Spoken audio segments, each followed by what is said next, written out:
Hey guys, welcome to the channel. We have an unboxing here of the HOWORK. I think that's how you pronounce it. HOWORK.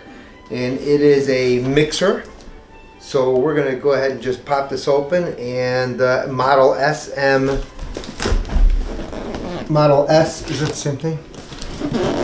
There we go. It's Model SM1510. Okay, so this is one of these mixers where we're used to make butter and bread and whatever it is. So let's crack it open. What do you get in this box? Let's do it. If you're gonna unbox, use your little knife with the plastic. Check that out. Packed real nice. Got this on Amazon. It's probably, I think, about $100. And we're going to check it out right now. Let's pull this sucker out. Wow, it's pretty much one big unit here.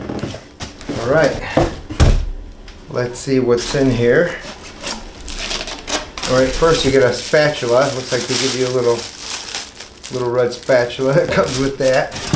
This looks like some kind of lid or stand. Not sure. We'll find out what that is. So here's that.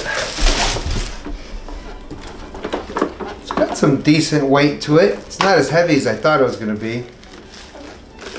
Got some kind of little strainer thing. We're going to figure out what that is. So there's got to be a way to pop this open. There's a little button right here. Imagine this little latch is to do that. So you get different kinds of mixers here. You get this guy, looks like egg beater. You get this thing, looks like for kneading. Interesting. You guys can see it. And then you got this weird one. Check that thing out. What the heck is that? How do I get the bowl out of here? Oh, just pops right out. Check it out, that thing is huge. So you guys can see what the booklet says here. Alright, 1, they call this the output shaft. 2 is the rise knob, which we have already figured out. You have to push this down to close it.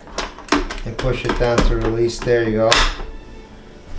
Now this, they call this the dug hook, but this is probably the dough hook. Check it out. It's misspelled. Oh, you could see that on there, but that's pretty hilarious. It's called the dug hook. Poor Doug. Okay. Apparently this is also a dough hook. They don't know what this is ridiculous. They don't know what any of this stuff is. And this one is a whisk. And apparently this is a cover, so that like kind of splash guard type of thing. It allows for the ones that are those and these. I don't know how this sits in there, but we're gonna find out right now. All right, so here we go, man. It's a 10 speed, and just so you know, this is a 6.5 quart thing. This is pretty huge. I put a lot of crap in here. So 6.5 quart. That was one of the things I was concerned about was, you know, how big do you need to go on this stuff? Now, let's take a look at what this looks like on the inside when everything's put together. Check it out. So that's how it works. It's got like a little notch there to fill in with that, like almost like a key. So this kind of just goes right into there, slides in, and it locks in place. This kind of like has some grooves on the bottom of this here too, and it actually kind of sticks. There's grooves in here that you're supposed to lock the bowl in there as well. So that's like the double. So it goes in there and then it turns. So that bowl is locked in there. And then drop this guy. There's right up against it, so pretty cool. One more thing I want to mention is that there's suction cups on the bottom here. So when I put this on top of the counter, it was just like, you know, the suction cups really gripped, and pretty cool. All right, that's all there is to it. Let me know what you think. And this thing apparently was nothing, because there's nothing in the book about this thing. So, it can't be a measuring cup. It's got holes in it, so I don't know. Maybe it was just something to hold everything together. Who knows? Hey, click on this video right here. Click on this video and we'll make butter with using this thing right now. Later.